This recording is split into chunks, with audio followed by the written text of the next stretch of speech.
The rising tone is used for yes-no questions, questions that need a yes or a no answer. Listen now to the second question. Does it have a rising or falling tone? For how long? Felt like probably a couple minutes, I reckon. The doctor says, for how long? This is a question too, but it has a falling tone. A falling tone is used with information questions. They're questions that need information as an answer, not just a yes or no answer.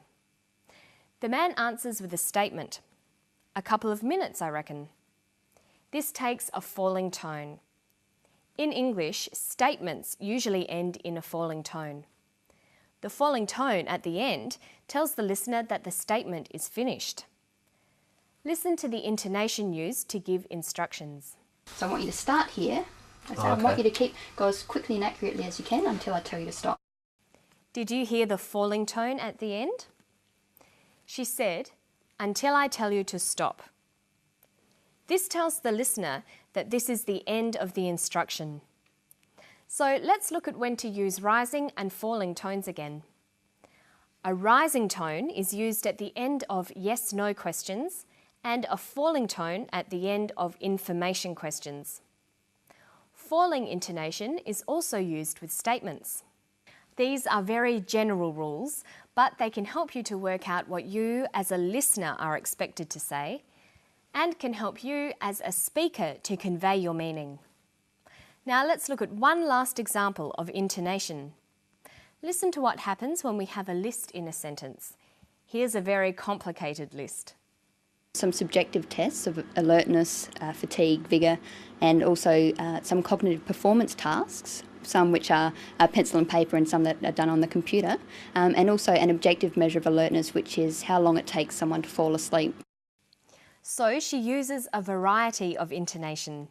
She uses rising and falling tones, and a tone that's neither rising nor falling, just a flat tone for the items in the list. This tells the listener that she hasn't finished her list of tests. And then, for the very last item in the list, how long it takes someone to fall asleep. She uses falling intonation. This is how we know the list is finished.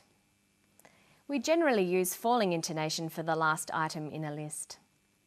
So you can see there are some rules for intonation, but of course it varies according to the situation and our attitudes to the topic.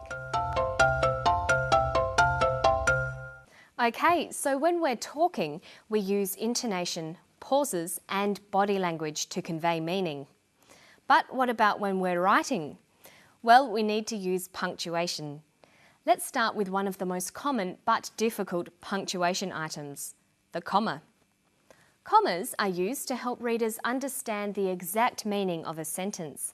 They're like pauses in speech. A comma in the wrong place can give the wrong meaning to a sentence. For example, look at these two sentences.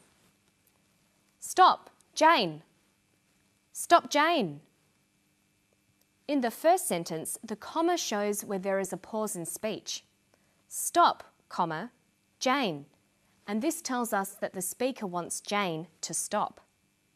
In the second sentence, there is no pause and no comma. Stop, Jane. With no pause, we know that the speaker is telling someone else to stop Jane. Let's look at some rules.